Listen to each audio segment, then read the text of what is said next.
Welcome, Husker fanatics, to what seems like an eternity since I had a show with all of you. I know it's been a minute, and I do apologize, but sometimes life just comes at you in a good way. I had my in laws come over this week to get some house projects done. Unfortunately, nothing got done, but that's for another time to tell. Uh, so that leaves me with a huge show right now. So big, I'm trying to break it down as much as I can. I have, it's been exactly 1 week since I had a show. So I didn't get to preview the week, nothing. Bear with me on this one. It's going to be a kind of a wild ride. No previews in this one, just results. I won't even preview today's events, as we got the third day of bowling. We got women's golf starting up, softball against Sacramento State, baseball against OU. We're 1-1 right now at the Shriners Classic. Excuse me. And then we got wrestling, and a big one against Penn State tonight. Like I said, I don't have time to preview these things, just for time's sake. We have a lot to go over. I didn't even get to go over the women's basketball loss against Ohio State that occurred on Wednesday. But there's a lot to take in. So, bear with me on this show. I will try to go over everything as quickly as possible so I don't have to take up too much of all your times. And we will start out with women's basketball, particularly Wednesday when we took on Ohio State, get a loss there. But then yesterday, we bounced back with a win at Purdue, so that helped.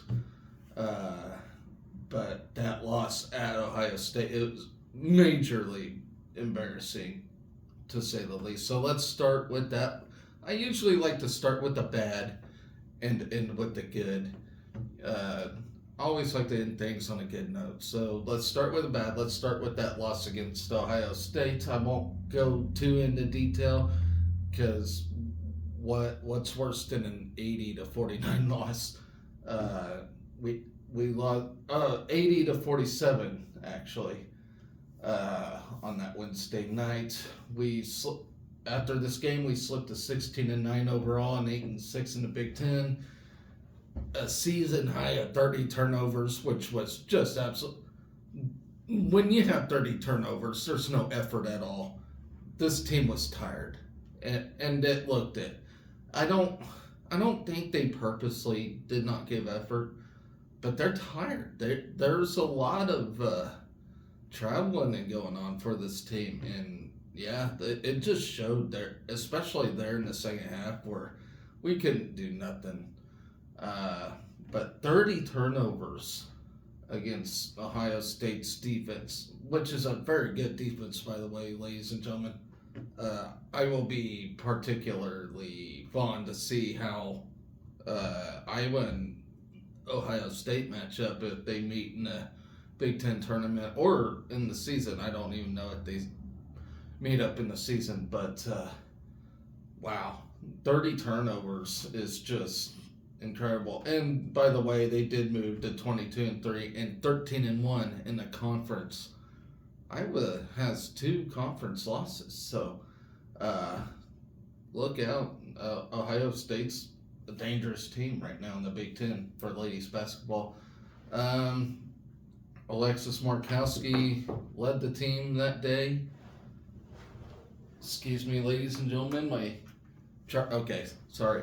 So Alexis Markowski led our team that day with only 9 measly points and 16 rebounds. The rebounds number was good, but she didn't shoot worth a damn.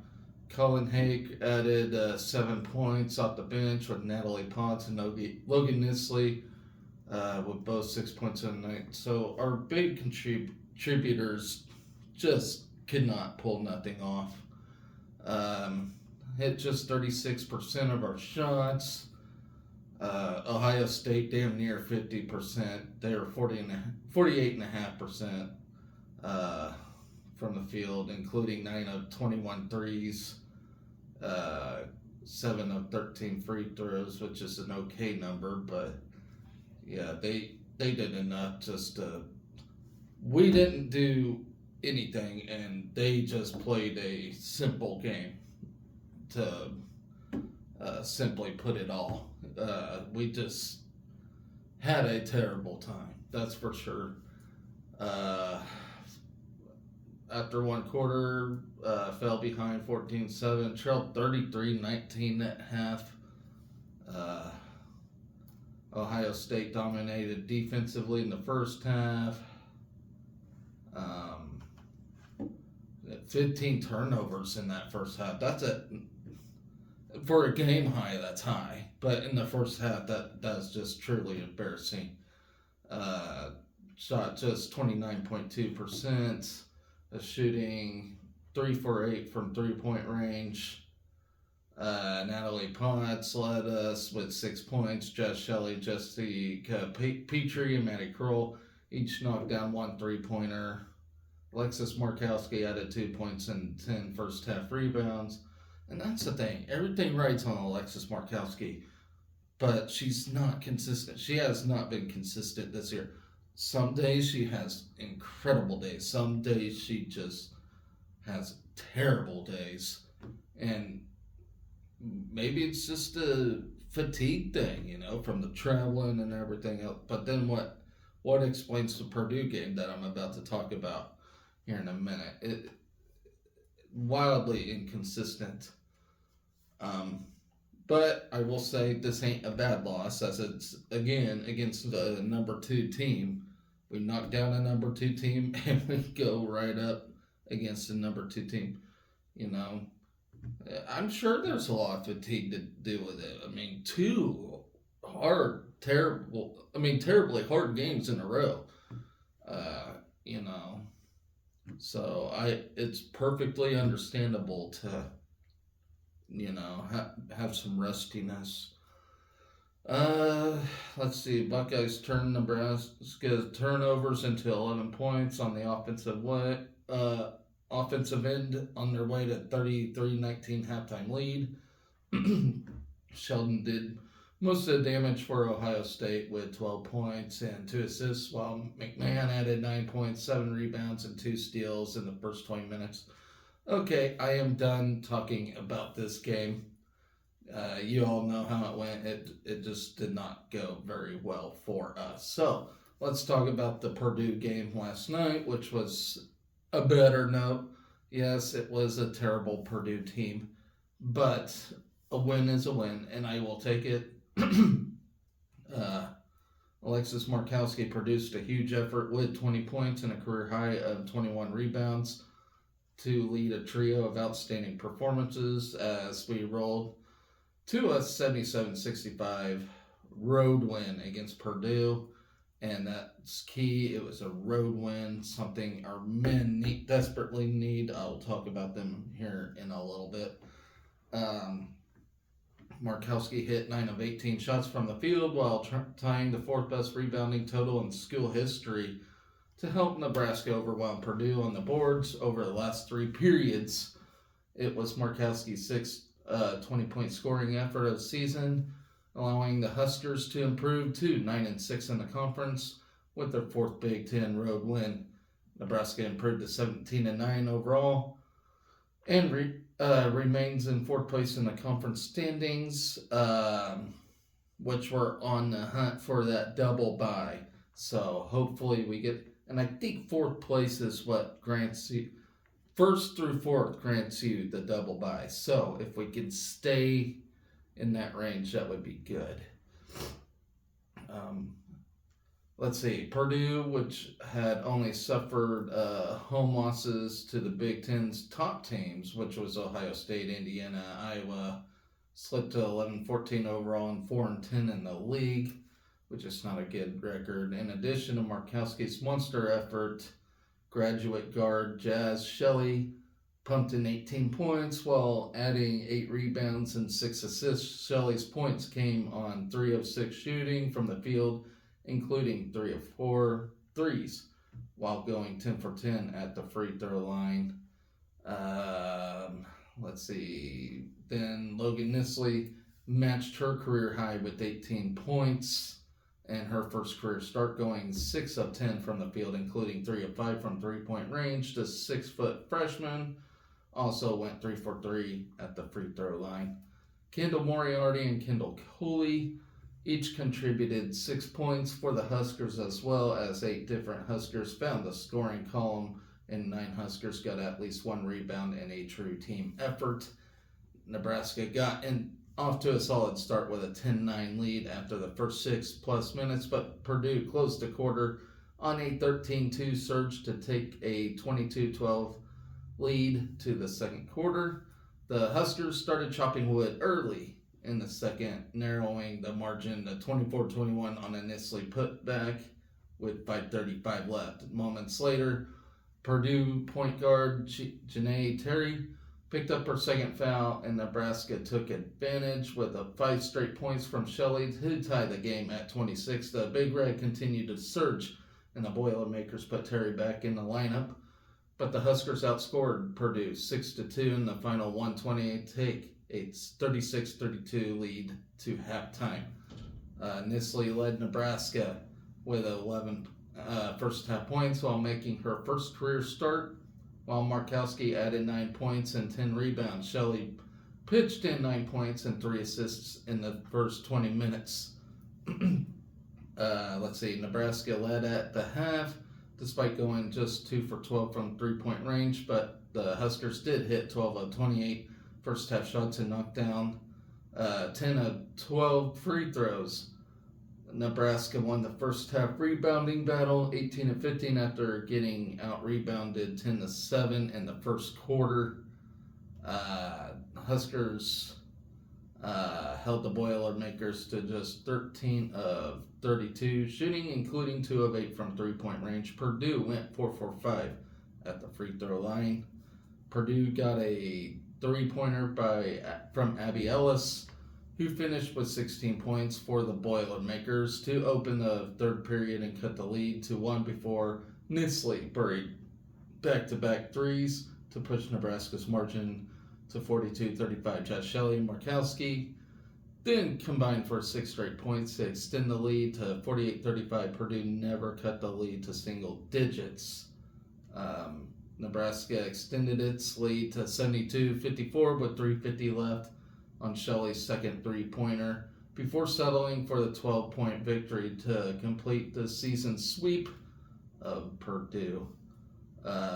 We shot 44.5% in the game, 35% from three-point range. We were 8 for 23. Also connected 82.5% of our free throws while out rebounding Purdue 42-26. Purdue, however, did win the turnover battle, something we have been struggling with, 12-7. So we still had double-digit turnovers, which is just absolutely not good. You know, that it's a good thing we played a crummy Purdue team, or else we would have been in big trouble. Held Purdue to 37% from the floor, including 6 for 19. Boilermakers hit 15 of 19 free throws. And after all that's said and done, we will head back home to take on Northwestern at home. So we finally get back home and all is well. So that is it for women's basketball. A roller coaster week for them. It was good to play a Purdue team after that waxing against Ohio State, which is still very embarrassing to have that happen to us. So, with that, I mentioned we got a baseball game today against OU. And guys, ladies and gentlemen, I am very, very pumped for this baseball season because we started out 1-1 here at the Children's Shriners Collegiate Tournament, whatever you want to call it. So yes, we're playing for a good cause, but we're also playing quality teams right out of the gate. And let me tell you, we beat Baylor day 1, day 2. We were in it against number 21 Texas Tech, and that was a very entertaining game for sure. Could not pull it off in the ninth. All the way up to the ninth inning, we slipped away, but the competitiveness was there, and we're going toe to toe with one of the top teams in the country at the moment. Not a bad start for baseball. We'll see how we do against OU today. But for a Big Ten team to go toe with the big boys from Texas is absolutely incredible, and I am very proud of this team at the moment. I know it's early. I could eat my words, but work. If you remember last year when we just absolutely got diced by San Diego State, who ended up not having a good year last year, compared to now, it looks like the turnaround is there. Will Bolt's a competitive dude in that he does not like to lose. I bet he is not very happy with yesterday's result against Texas Tech. But to show he's competitive and willing to reel in these transfers from community colleges all over the place to make a very competitive baseball team, yeah. And that's the thing, these guys haven't been together very long, so they're still probably trying to learn each other, learn how, our play styles and whatnot. But I bet once we start gelling, just like the basketball team, we're going to be a pretty damn good baseball team. And, just based off the first 2 games I watched, I definitely think we're a front runner in the Big Ten this year. I know it's way too early to tell, but, if you can compete with the guys from the South like we are, I think good things will happen in conference play. So let's talk about games 1 and 2, Baylor and Texas Tech. So game 1 against Baylor, we were fueled by strong pitching. And by the way, we have one of the best pitching coaches in the country. I don't know if you all know that, but our pitching has improved tremendously. Yes, we slipped up at times, but you can only get better as season goes along. You can't turn it around overnight for sure, but pitching looks a lot better than last year. If you all remember, it was almost gut-wrenching to go on defense in baseball because you're just dreading our pitching. Well, this year, I don't think will be the case. But here we go. We were fueled by strong pitching and timely 2-out hitting. Nebraska picked up a 4-1 win versus Baylor in the season opener at the Shriners Children's College Showdown, which is held at Globe Life Field. That's the stadium of the Texas Rangers, who just came off a World Series and were like one of the first games played after that World Series. So pretty special place to be right now. Nebraska scored 4 runs on 5 hits and committed an error, while Baylor scored 1 run, 7 hits. Dylan Carey led the Huskers at the plate, going 2 for 4 with 2 doubles and 2 RBIs. Caden Broombaugh went 2 for 4 with an RBI and scored, while Garrett Anglam added a solo home run. So we got these guys stepping up in a big way with the bats. Brett Sears turned a no decision in a 5-inning effort while making his first career start with the Huskers. The Westphalia, Iowa native, allowed 1 run on 3 hits and struck out 7 Bears, matching his career high versus South Dakota State last season. So he has improved tremendously. Tucker Timmerman recorded the win with his collegiate debut after pitching 1.2 scoreless innings. Cal Perry dealt a scoreless 8th inning, setting up Casey Dace's save in the 9th in his Husker debut. A pair of walks had runners on first and second with 2 outs for the Huskers in the second frame, but a fly out to center kept the Big Red off the board. Baylor had 2 base runners of their own reach in the bottom of the second after a Nebraska error and a single to left, but Sears' 5th strikeout of the day kept the game scoreless throughout 2. Sears added a pair of punch-outs in the 3rd and dealt scoreless frames in the 4th and 5th innings to send a scoreless game into the 6th. Nebraska grabbed a 1-run lead in the top of the 6th on 2 hits, including the Huskers' first hit of the day. Brumball's 1-out single and a wild pitch put the redshirt sophomore on second with 1 out of the out for the Nebraska offense. Dylan Carey came through with a key 2-out hit for the Huskers, roping a 2-2 pitch into the right center gap for an RBI double, give Nebraska a 1-0 advantage. The Bears answered with a run on 2 hits in the bottom of the 6th to tie the game at 1 through 6 innings. Timmerman inherited a runner on first with 1 out, but Hunter Simmons, RBI double to the alley and right center, scored the Bears' lone run. Riley Silva was punked and moved to second on a sacrifice punt by Brumball in the top of the 8th before Carey lifted a 2-out RBI double. 2 left to give Nebraska its second lead of the day. The Huskers tacked on a pair of insurance runs on 2 hits. In the top of the 9th, England smacked a 2-1 pitch over the fence and left to double the lead for the Big Red. Silva reached on a 2-out, dropped 3rd strike, and stole second with 2 outs, followed by Brumball's RBI single to right field to stretch the lead to 3. Dice took the mound in the 9th and worked around the leadoff single to preserve the Big Red's win on opening day and collect his first save with the Huskers. So moving on Saturday against Texas Tech, we fell 6-3 against the number 21 team in the country after surrendering 3 runs in the 9th against the Red Raiders on Saturday afternoon. We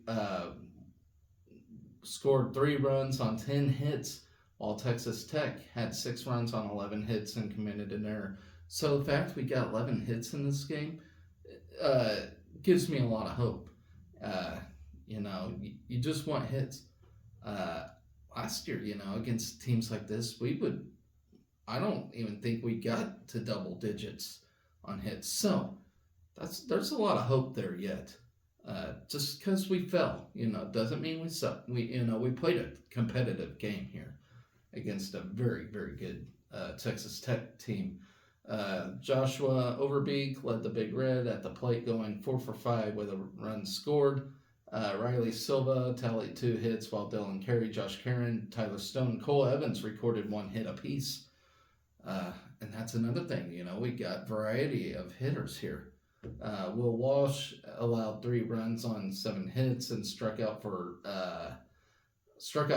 in a 5.2 inning performance. Ty Horn made his collegiate debut, dealing 1.2 shutout innings in relief with a pair of strikeouts. Mason McConaughey took the loss after allowing 2 runs on 1 hit and a walk in the 1 inning of work. Jalen Worthley made his season debut, while Bobby Olson struck out in the lone batter he faced. Texas Tech jumped ahead with a pair of runs on 3 hits in the top of the 2nd inning. back-to-back one-out singles, followed by TJ Pompey's RBI double that ricocheted off Overbeek at third and into the Red Raiders dugout. Plated the game's first run of the day. Will Burns lifted a sacrifice fly to double to lead for Texas Tech. The Husker offense trimmed the deficit in half in the bottom of the second, manufacturing its first run without a hit.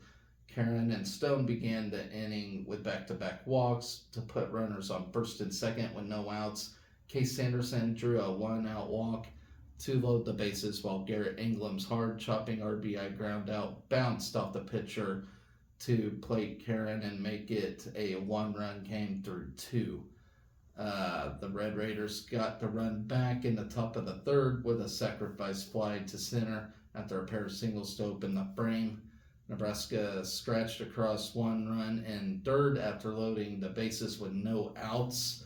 Caden Brumbaugh reached on a full count walk and Overbeek singled through the right side before Curry was hit by the pitch on a 3-2 count to load the bases. Brumbaugh came around to score on a play where Karen grounded into a 5-3 double play to bring the Big Red within a run for the second time. Walsh retired the side in the fourth and fifth innings, while Nebraska's offense plated its third run in the fifth to tie the game. Overbeek picked up his third hit of the day, stole second and advanced to third on a wild throw from the Tech catcher with two outs. Carey collected his third two-out RBI hit of the weekend, lining a 1-2 pitch to left center for an RBI single to score Overbeek and lock the game at 3 with 4 innings to play. The Huskers put pressure on Tech in the bottom of the sixth after consecutive singles from Karen and Stone. Gabe Swanson moved the pair over with a sacrifice bunt, but the Red Raiders retired the next two Huskers via strikeout and flyout to maintain the tie at 3. After a scoreless seventh, Tech began the eighth with a double down the right field line. A ground out to first moved the go-ahead run to third with 2 outs before McConaughey took the mound and induced a ground out to Carey at shortstop to extinguish the threat.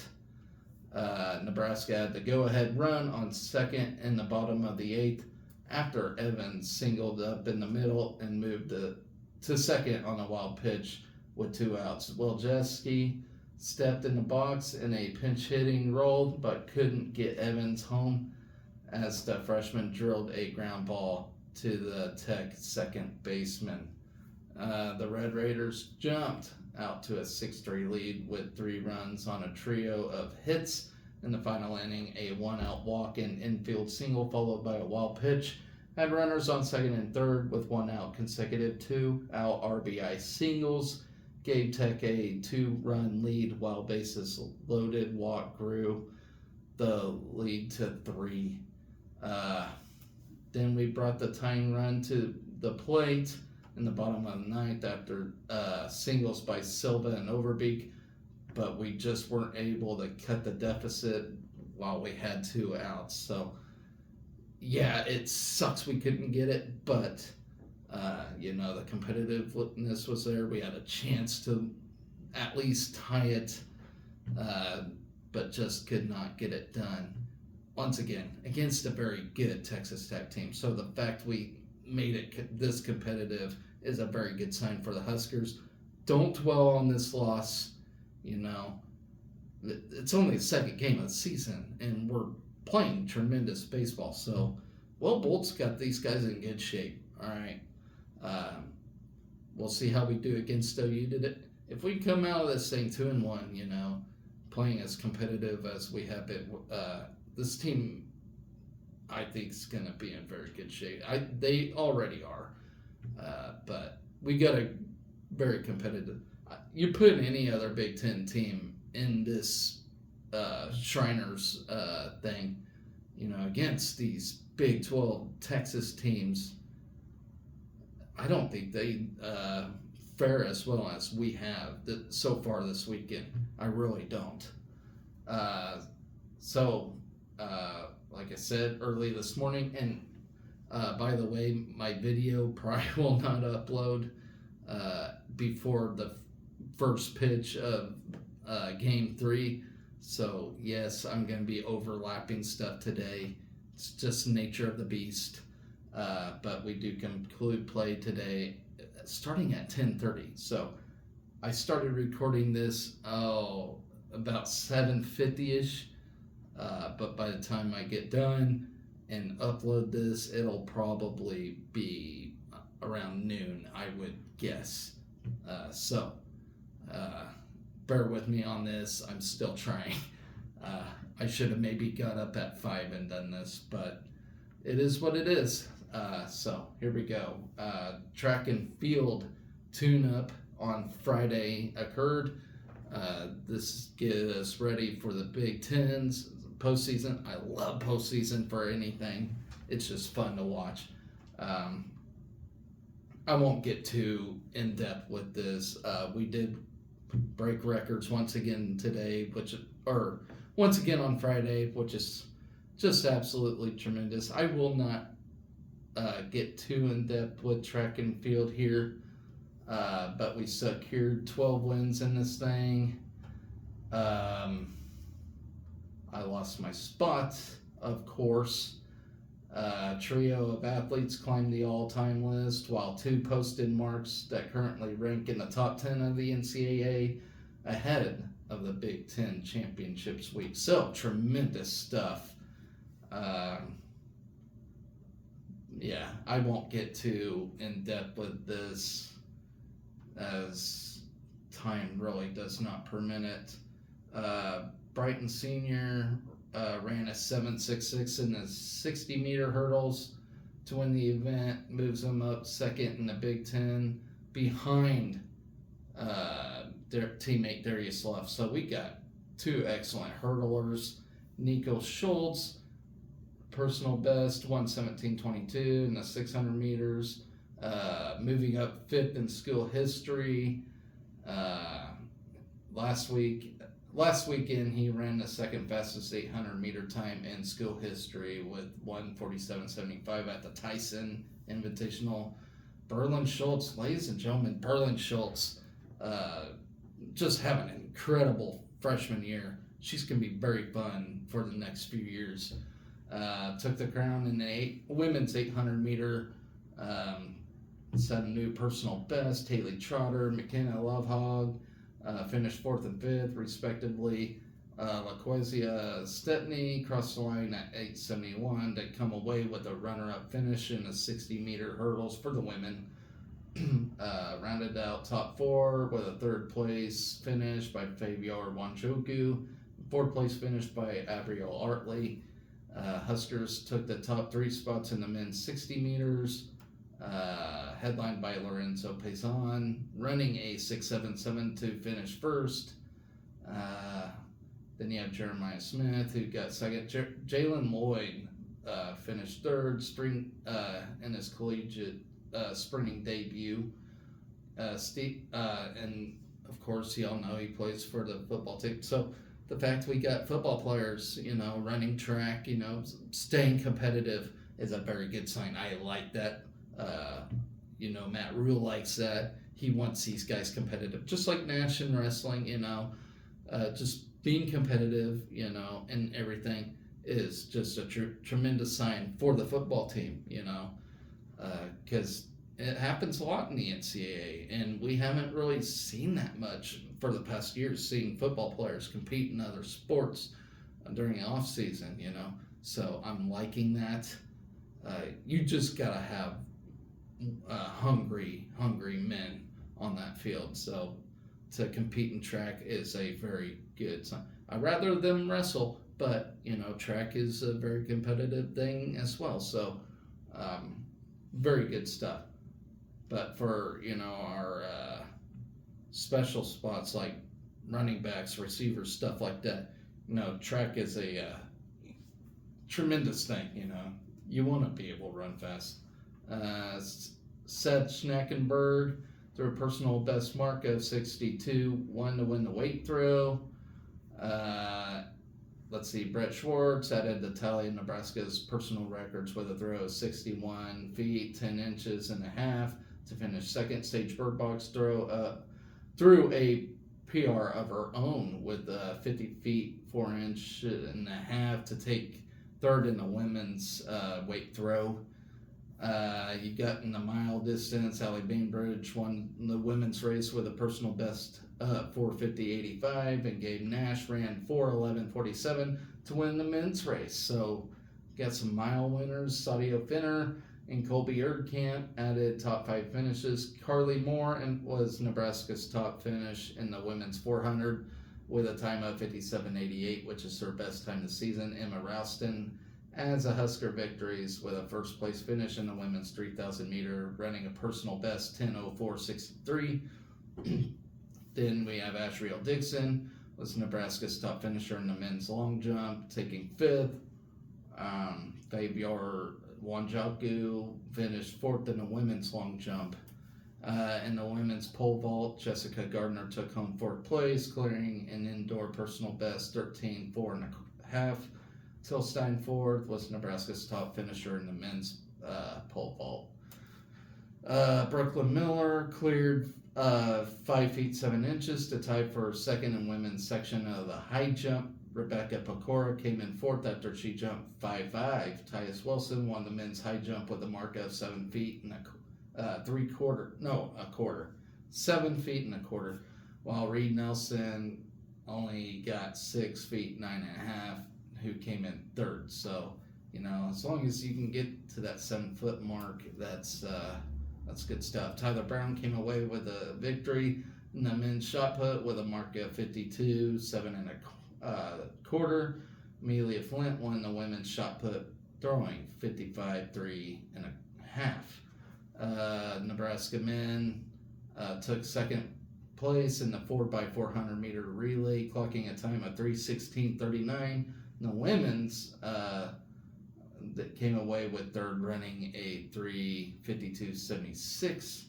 Nebraska jumpers competed at the Iowa Open on Friday. Michaela Moore highlighted the day, leaping 54.5 in the triple jump. That mark set the facility record, ranks 1st in the Big Ten, ranks 6th in the NCAA, and 3rd fastest distance in school history. Rihanna Phipps won the women's triple jump with a mark of 42.6.5, while Valencia Williams and Lashina Ives represented Nebraska in the long jump as well.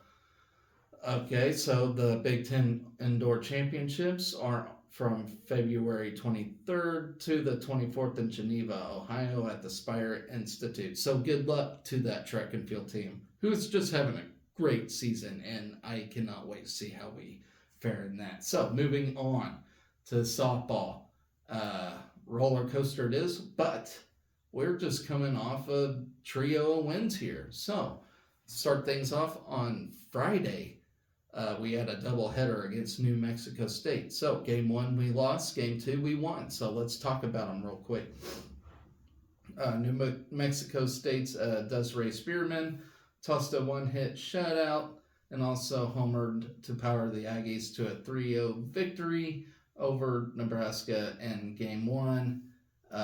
Spearman is the reigning Conference USA Freshman of the Week, allowed only a 5th inning single and finished with 4 strikeouts. She improved to 3-0 this season and still has not allowed an earned run over in her first 20 career innings at the plate. Spearman went 2 for 2 with a double, a homer, a walk, and 2 RBIs.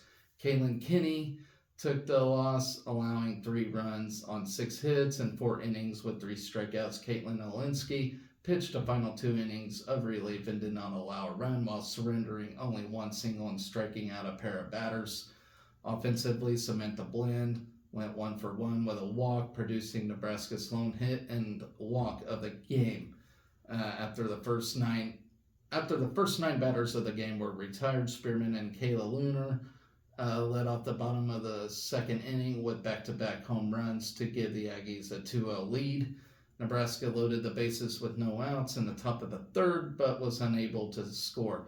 Bella Bacon reached on an error to begin the inning, and Bland walked before another error loaded the bases, but New Mexico State escaped the jam with a strikeout, a force out at home on a grounder back to the circle with a line out to Spearman. Spearman then gave the Aggies a 3-0 lead with a 2-out RBI double in the bottom of the frame. The Huskers produced their first hit in the top of the fifth when Bland reached on a 1-out single up the middle. She moved to second on a pass ball, but was stranded there following a ground out and a fly out. Spearman then wrapped up her third victory in as many starts by retiring the Huskers in order in the 6th and 7th innings. Nebraska, who was then 2-3, will look to salvage doubleheader split in Game 2 against New Mexico State, which we won that one. I'll get to in a minute. Post-game notes from this game, though. Billy Andrews did not play in that game, missing the first game of her career. Andrews has started 163 consecutive games at shortstop. Incredible stuff. With Andrews sideline, freshman Samantha Bland made her first career start at shortstop. So you can tell Rhonda Revelle is trying to add depth to this team, which is not a bad thing. Kaylin Kinney surrendered back-to-back home runs in the second inning. The first home run snapped her streak of 8.2 consecutive scoreless innings and marked the first home run she has allowed in 28.2 innings dating back to last year. Caitlin Olinsky pitched 2 innings of scoreless relief, posting the first scoreless relief outing of her career, third career appearance while stretching her scoreless streak to 4 innings. Then Malia Toms made her debut in the game and had her first career at bat in the 6th inning. So Game 2 of this doubleheader, which occurred on Friday, we salvaged the doubleheader split, taking a 4-1 victory. We fell behind 1-0 after 1 inning of play before scoring the game's final 4 runs. Victory was Rhonda Revelle's 1,100th win as a Nebraska head coach, while the Huskers handed New Mexico State its first loss of the season. So that's a good sign.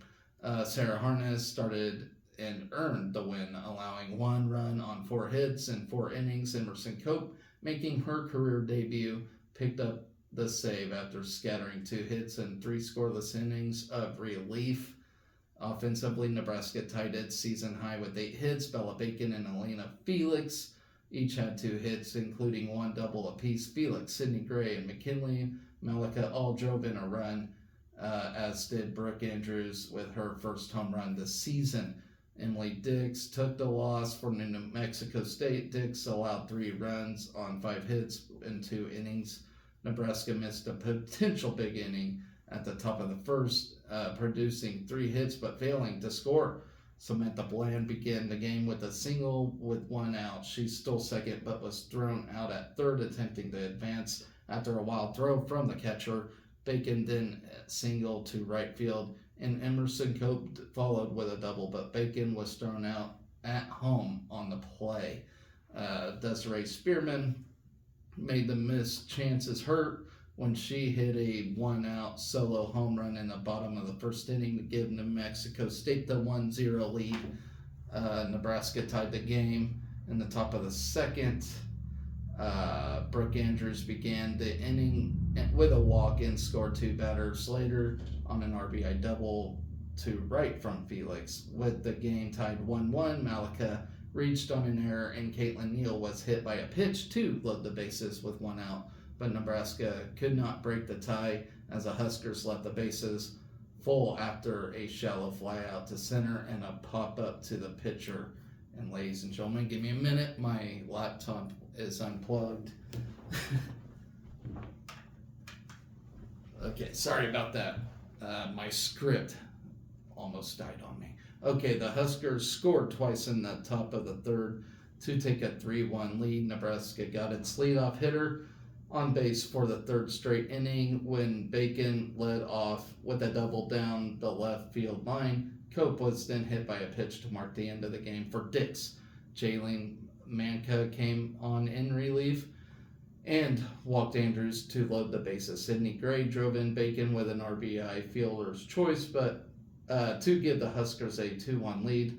With one out, Felix singled up the middle to load the bases again. Malika then reached on an RBI fielder's choice that scored Andrews, and New Mexico State failed to record an out on the play due to an error, leading 3-1. Nebraska had the bases loaded with only one out but could not add to its lead. New Mexico State threatened in the bottom of the third with runners at second and third with 2 outs, but Harness escaped the jam with the ground out too short. The Aggies had the tying runners on base again in the bottom of the fourth with 1 out following a pair of walks, but Harness was up to the task again, retiring the next 2 batters to preserve the 3-1 lead. Andrews gave Nebraska an insurance run when she hit a 2-out solo home run in the top of the 7th to make it 4-1. Cope then retired the side in order in the bottom of the 7th to earn her first career save. And that's the ball game there. So yesterday we played Sacramento State. I will get to that in a minute after these post-game notes. As I mentioned, it was Rhonda Ravel's 1,100th career win. Ravel is just a third active Division I head coach to record that many wins at her current school. So, congratulations, Rhonda. Big stuff there. Nebraska had 8 hits in the game, tying its season high. McKinley Malika started at catcher, her first career start of the season, and the 4th starter of her career. She also produced her first career RBI in the 3rd inning.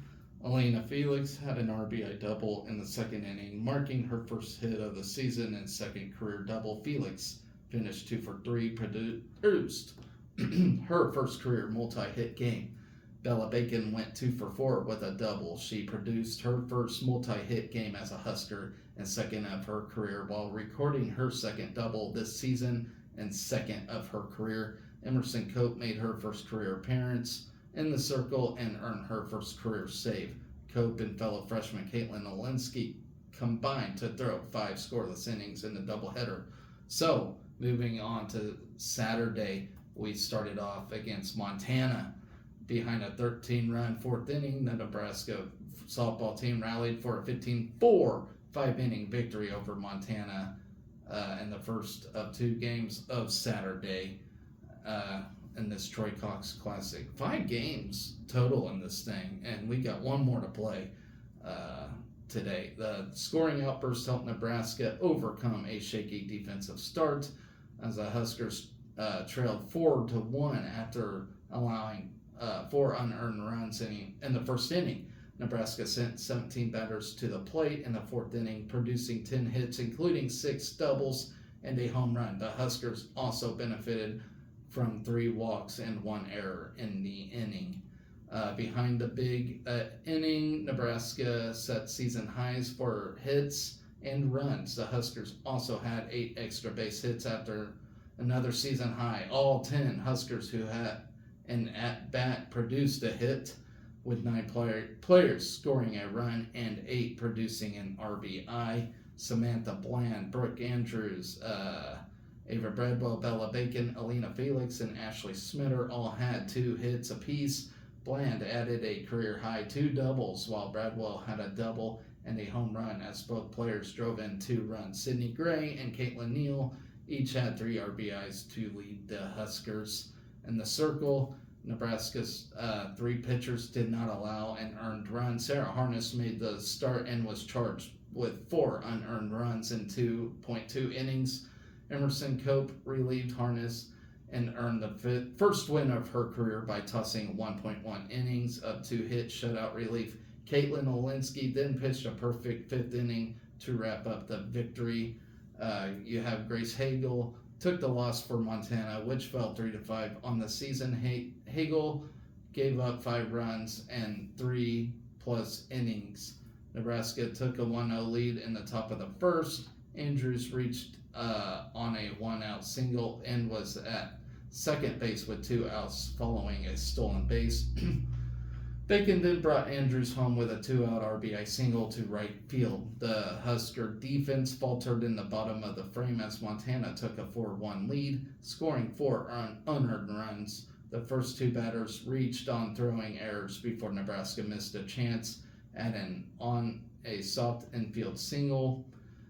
Riley Stockton then hit a hard ground ball that deflected off a Husker glove for a 2-run single following a wild pitch and a ground out. Jessica Stanfield delivered an RBI single to right with the first ball hit to the outfield in the inning. Grace Hardy capped the inning with an RBI single. 2 left that made it a 4-1 game. Nebraska still trailed by 3 until erupting for its 13-run 4th inning. The Huskers loaded the bases with no outs on a pair of walks and an error. Felix then drove in the first run with a bases-loaded walk that marked the end of the day for Hagel. Peyton Cody came on to pinch hit for the graded new pitcher, Emmeline Brinka, with a 2-run double that tied the game at 4-4. Neal gave Nebraska the lead with a sacrifice fly that scored Cope. Bland followed with an RBI double that scored Ashley Smetter before an RBI bunt single from Andrews put Nebraska on top 7-4. Bradwell brought Andrews home with an RBI double, Nebraska's 5th consecutive hit. Leading 8-4, Montana finally recorded the second out of the inning, but Nebraska was not done after Cope singled. Gray hit a 3-run homer to make it 11-4. Felix followed with a single and Smetter doubled to put Huskers on 2nd and 3rd. Neal then had a 2-run double to make it 13-4 before Bland capped the 13-run inning with an RBI double that scored Neal. Nebraska added to its lead in the 5th when Bradwell led off with her first home run of the season, leading 15-4. The Huskers loaded the bases with only 1 out, but could not produce another run, but it did not matter after Olinsky made a quick work of the Grizz in the bottom of the 5th, and we ruled Montana in that game. So the post-game notes before I get to the Sacramento State game. We scored 15 runs in the game, marking first time scoring 15 or more runs since February of last year against New Mexico. Not New Mexico State, but New Mexico. Nebraska also set season highs with 16 hits and 8 extra base hits. All 10 Huskers who had an at-bat produced a hit, while 9 players scored a run and 8 had an RBI. 6 Huskers produced multiple hits in the game, while 5 had multiple RBIs. The Huskers scored 13 runs on 10 hits in the 4th inning. Through the first 6 games of the season, Nebraska's season highs for a game were 7 runs and 8 hits. Alina Felix had 2 hits for the 2nd straight game, the first 2 multi-hit games of her career. Bella Bacon produced a multi-hit game for the 2nd straight game, a first in her career. Ashley Smetter, who made her first career start at second base, went 2 for 3 to produce her first career multi-hit game. Samantha Bland set career highs with 2 doubles and 2 RBIs. Emerson Cope and Ashley Smetter each set a career high with 2 runs scored. Nebraska freshman pitchers Emerson Cope and Caitlin Olinsky combined for 2 scoreless innings against Montana. The 2 have thrown 7 scoreless innings through Nebraska's first 3 games in New Mexico. So moving on to Sacramento State, we erased a 2-run deficit to rally its 3rd consecutive win, defeating Sacramento State 5-4 in its 2nd game of the day yesterday. Nebraska trailed 2-0 after 2 innings before tying the game with a pair of runs in the 3rd inning. Nebraska went on to build a 5-2 lead, and the Huskers held on after the Hornets scored a single run in both the 6th and 7th innings. Sacramento State had 11 hits in the game, including 6 leadoff singles. and the Hornets 7 turns at bat, but Nebraska limited Sacramento State to just 419 with runners on base. Then you have Kaylin Kinney. She earned the win, scattering 9 hits while allowing 3 runs with 3 strikeouts in 6 innings. Emerson Cope picked up her second save despite allowing the first run of her career. Cope pitched in the 7th inning and allowed 1 run on a pair of singles. Offensively, Bella Bacon and Alina Felix both finished 2 for 3, with each producing their 3rd consecutive game with multiple hits. Bacon led Nebraska with 2 RBIs, while Felix, Brooke Andrews, and Peyton Cody had 1 RBI apiece. Cody's RBI came on her first home run as a Husker. Caroline Evans allowed 5 runs on 7 hits and 4+ innings to take the loss for the Hornets. Sacramento State manufactured a run in the top of the 1st inning to take a 1-0 lead. Haley Hansen led off with a single and stole second base. She moved to 3rd on a Husker error and scored on a squeezed hit bunt. The Hornets used a similar strategy to take a 2-0 lead in the top of the 2nd. A leadoff single and a sacrifice bunt put a runner at second base, who scored on a 2-out RBI single. A leadoff single for the 3rd straight inning, and a stolen base gave Sac State a runner at second with no outs in the top of the 3rd, but Kinney responded with back-to-back strikeouts and a ground out to keep it at a 2-0 deficit. Nebraska put its first runner in scoring position in the bottom of the 3rd. Kaylin Neal drew a 1-out walk before Brooke Andrews was hit by a 2-out pitch. Ava Bagwell then singled to load the bases, and Bacon delivered a clutch 2-run single in the middle to tie the game.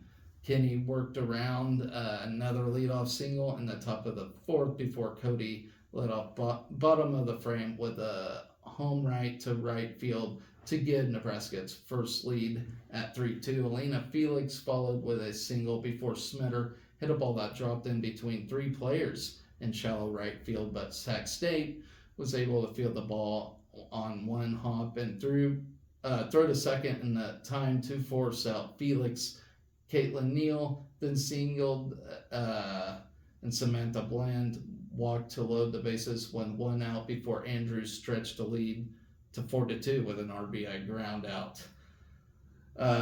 We added up to our lead with a home run in the bottom of the 5th. Bacon led off with a single, her 2nd hit of the game, to force the Sac State pitching change. New pitcher Keely Smith retired the first 2 batters she faced before Felix delivered an RBI single to push the lead 5-2. Then Sac State brought the tying run to plate in the top of the 6th after the first 2 batters reached on consecutive singles. Kinney then coaxed a double play before a 2-out infield single cut the Husker lead 5-3. The Hornets continued to try and rally in the top of the 7th. The leadoff single and the ground out put a runner at second base with 1 out. An RBI single then cut the lead 5-4. On the play, Nebraska was able to tag out batter as she tried to advance to second base. Cope then coaxed a ground out to end the inning. So the post-game notes here. Nebraska's win was its 3rd straight, as we had to come from behind in all 3 wins. So this team can respond to adversity, as you can see. So that's a good sign. Bella Bacon had a career high 2 RBIs in the game, her first career game with multiple RBIs. She finished 2 for 3 in her 3rd straight game with multiple hits. Alina Felix also finished 2 for 3 to produce her 3rd consecutive games with multiple hits. First-year transfer Peyton Cody hit her first home run as a Husker in the 4th inning. The homer was the 21st of her career. Emerson Cope earned her 2nd save in 3 games for the Big Red. And so today we continue on with Sacramento State. So, bowling. We're moving on to bowling now. They are competing in Midwinter Invitational. Days 1 and 2 are completed. Day 3 is going on at this very moment. So let's quickly talk about the first day. We went 5-0 on day 1. with a total pinfall of 5,333. Second place after day one. And I will not further detail things as this has gone on a long time already. So, day two, we completed finishing match play with an 8-2 record with 10,239 total pinfall, securing the 6th overall seed for what's today. So I like I said, I cannot really further detail this thing as this show has gone on long enough, and I still got a lot to talk about. But good luck to the ladies to finish this thing out. So moving on to men's golf at the Gator. And I will review day three more thoroughly after that's completed. So I'm not counting anybody out, but I just do not have time. The men's golf team is led by Hamish Murray, who took home 35th place. This golf team is just, they're average, at best. But I'm not trying to knock them. I'm not trying to get in their head or anything. But to be real, the history of Nebraska golf is just not grand, I mean, we've had some good golfers in the past, but it is what it is. Hamish Murray, leads this team. He's our seasoned veteran. Took home 35th place at this thing. There was some inclement weather for the second tournament in a row. Of course, it's our second in Florida. There's always rain in Florida. Juniors Murray and Crockett produced the best individual performances for the Huskers. Murray is a transfer from Sydney, Australia. Struggled in his first round, shooting 76, but came back with 2 solid rounds of 69 and 70. Crockett from Oxted, England, jumped out to a good start in his first round with a 68 and finished the next 2 with a 72. Both ended with 215 strokes over 3 rounds on the 6,701 yard par 70 layout of the Mark Bostic golf course, and tied for 35th individually. So still a lot of golf left for these guys, and they're just playing to get into the postseason. So, and that's what I always say, and these things, nothing matters till the postseason. So we're just playing for positioning is all. The Gator is another tournament to try to improve. So good luck to the men as they will head to St. Simons Island, Georgia for the Johnny O Classic on March 10th. So got a while till their next golf outing.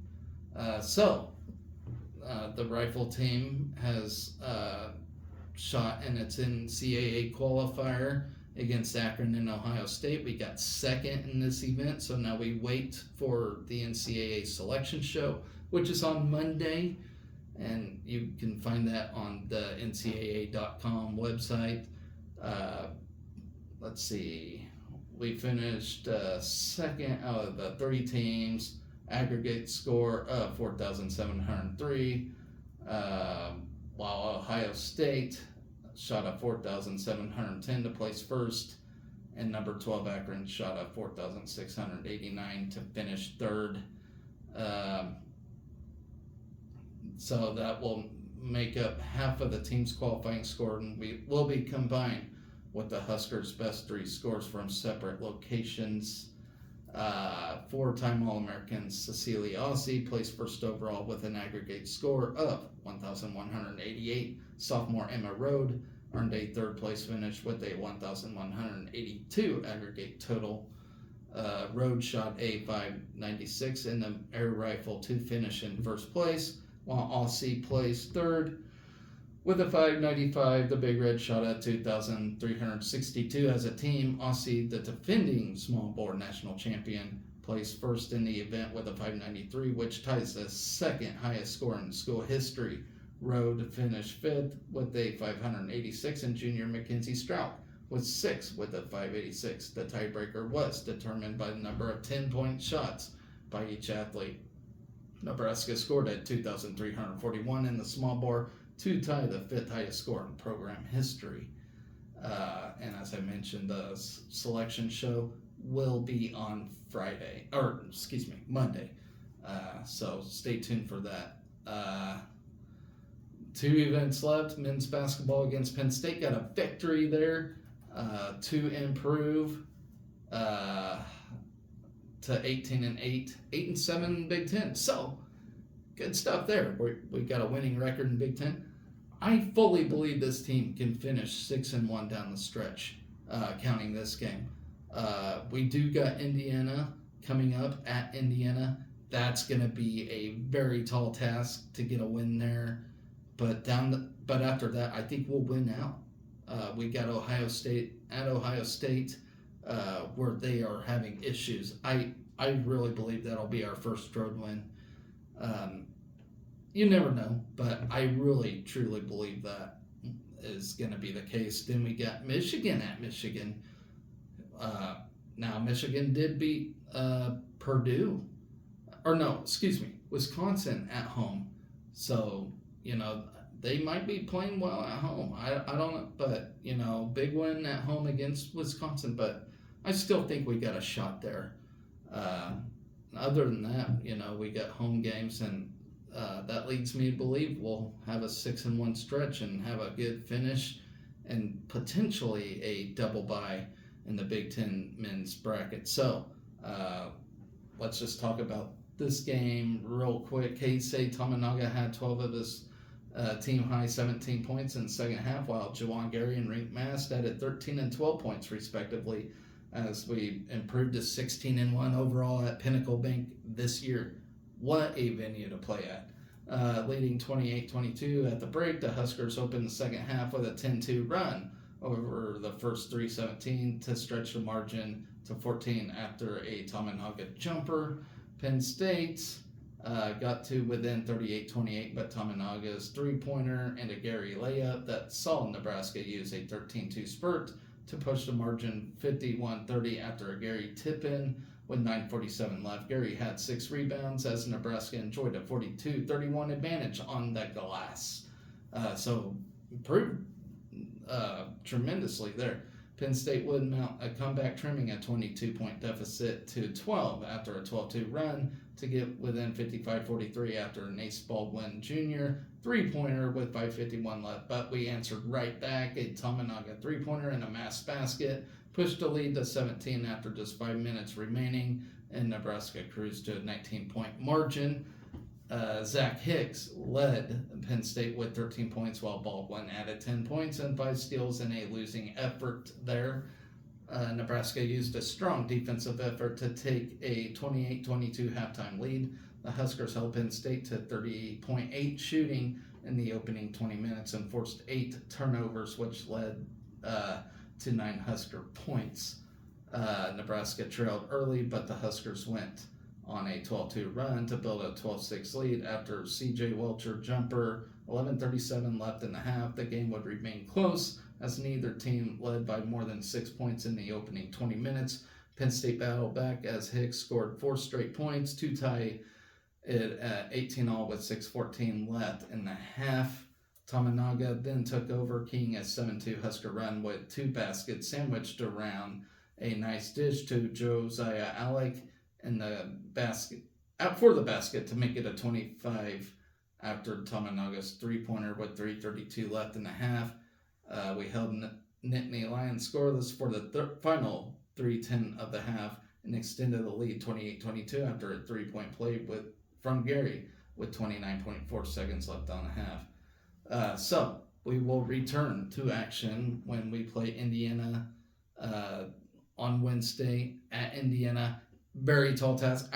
I'll never say it can't be done. I will say, though, it's a tall order. This team beat number 1 and then number 6. They were number 6 at the time, but still a good Wisconsin team. we prove we can beat these teams. If we're not good, we can't beat these teams. We beat these teams. These road games, however, for some reason, are just a tall order.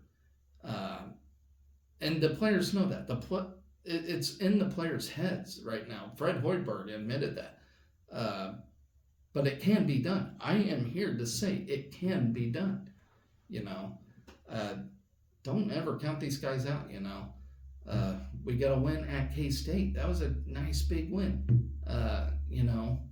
So don't count these guys out. We beat quality teams. Everybody's saying, "Oh, we won't make Big Ten or the NCAAs because we don't get." No, shut up. We will make the NCAA tournament. Maybe not the seed we want, but we will make it. And who knows what we do in the Big Ten tournament? If we win that thing, we can get a far higher seed. So don't, fret where we're at right now. This very good basketball team. That's all I can say. It's a very good basketball team. So let's move on to men's gymnastics. They beat Army and Greenville. So they made impressive marks on the day as they snagged a win in the tri-meet against both Army and Greenville. We claimed 5 event titles in the historic meet, highlighted by Captain Zach Teiderman breaking the school record for the high bar individual record after scoring 14.65 and earning the title. The record was previously set by Anton Stevenson in 2018 with a 14.6. Freshman Chase Mondi also made history after being the first Husker to do a triple full-on vault in Nebraska school history. So great stuff right there. Began to try meet on floor where we registered a score of 78.8 as a team, documenting a new season best at home. So Toby Lang notched a career best, while Luke James put a season best, both tying in 4th position. Chase Mondi earned a 13.8. One of the Nebraska captains, Taylor Christopoulos, led the team by earning the floor title and collecting a new career best of 14.75. Sam Phillips, also a captain, followed closely, earning a 3rd place finish with a 14.15. So good job on floor. On the second rotation of the evening, we earned a team score of 67.3. Cooper Giles highlighted the event after snagging the title with 14.65, a career best for the senior. James Friedman put up a 13.2, while Travis Wong earned a 12.25, respectively. On rings, we scored a 64.8 as a team. Chris Heiser earned the event title with a season best score of 13.85. I'm just going to go with who did the best on each rotation. So the Huskers collectively notched a new season best team score of 72.3 on vault. Chase Mondi made a historic impact on the event after being the first Nebraskan to do a triple full on vault for the Huskers in history. The freshman earned 2nd place overall with a career best at 14.85. Then on rotation 4, Nebraska earned a team score of 67.4 on parallel bars. Asher Cohen and Sam Phillips shared the title, putting up a strong 14.10, a career best for Phillips, and just 0.06 below Cohen's career best. So good stuff there. The Huskers impressed on high bar, with each gymnast landing among the top 5 and scoring a season best team score of 78.100. Teiderman notably made Nebraska history for the 2nd time this meet, replacing the school record for the individual record on high bar for a score of 14.65, a new career best for the captain.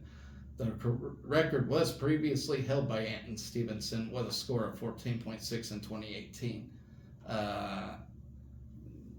After this meet, we are set to travel in California to compete in the quad against Cal, Air Force, and Stanford on Sunday, March 3rd. So good luck to the men on March 3rd. The men's tennis team fell to Oregon yesterday. We're now 6-4. but battled a tough Oregon team, lost thing 3-4. Um, it came down to a 3-set thriller at the number 3 single slot. Despite the loss, yielded a Husker win over nationally ranked doubles Ducks. So, this men's tennis team, despite their record 6-4, is doing pretty well. Considering where we're located and our history. We don't have tremendous tennis history, but we're making a little tennis noise here. So, nothing to hang your head on. To start off, the 8th all-time matchup between the Huskers and Ducks, Court 1 took a dominant lead.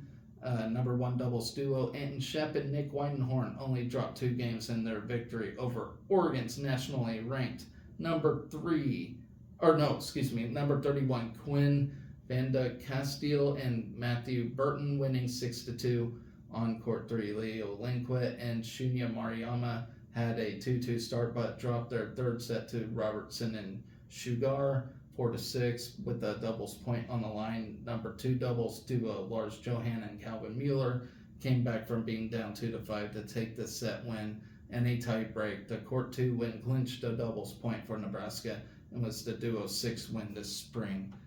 So great stuff right there. That's the big win of the day. I'm sorry, but I am running out of time. I can't really get too in depth with this, but we did have a great day against Oregon, a very good Oregon tennis team.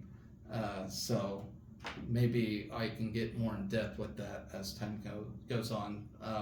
But coming up next for the tennis team, we are set to return home at the Sid and Hazel Dillon Tennis Center to take on Texas Tech Friday, February 23rd. The match is set to start at 6 p.m. The admission and parking are free. So if you want to go out and watch a tennis match, it's cheap. If you want to get out and support these guys. So good stuff there. Final item of the show, women's gymnastics defeats number 23 Penn State. Give me just a minute. My script went unplugged. Hold on. I hate that. I'm always afraid my shit will shut off if I don't. Okay, so beat number 23 Penn State in a contest that came down to the wire, and it was very tightly contested all night. Nebraska women's gymnastics team, who are now 5-4 and 3-2 in the Big Ten, conquered number 23 Penn State by a score of 196.5 to 196.4. So very close, just a fraction. In front of a crowd of 2,293 at the Bob. So very good crowd. Isabel Saikon and Isaiah Hall tied for the title on vault, each with a 9.85. That marks Saikon's first event title at Nebraska. Sophia McClelland claimed the floor title with a 9.925. Emma Spence and Singe Baxay split the all-around title, both earning a 39.325. Saikon registered a career high of 9.850 on vault and tied her career high on beam with a 9.8. Baxay also notched a career high on beam with a 9.825. McClellan tied her career high on floor with a 9.925. The Big Red kicked off the night on vault and posted at 49.25 as a team. Hall and Saikon led Nebraska with a 9.850. Saikon marked a new career high, while Hall's was a season high, and the two tied for the event title. Then you have Emma Spence, Baxay, and Martina Koeman all scored a 9.775, and Sophia McClellan rounded out the rotation with a 9.75. Up next, we took on the bars and scored a 49.100 as a team. Clara Colombo and Kinsey Davis posted a 9.85 to lead the Big Red, followed by Spence and Baxay with a 9.825. Whitney Jenks and Emma Spence finished the rotation.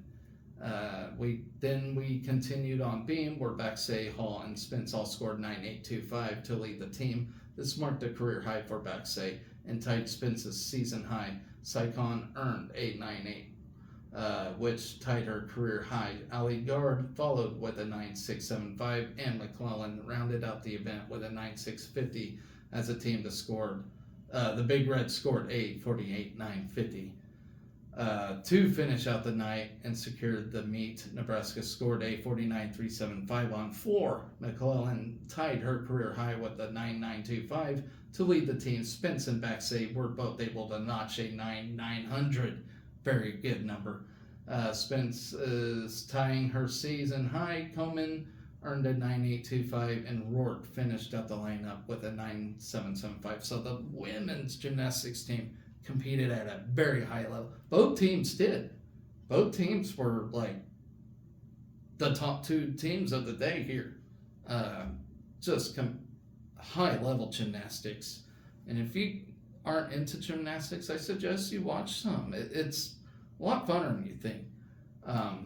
Big Red will travel State College, Pennsylvania to compete in the annual Big Fives meet on Friday, February 23rd. Nebraska will face number 10 Michigan State, number 13 Ohio State, and number 15 Minnesota and Rutgers.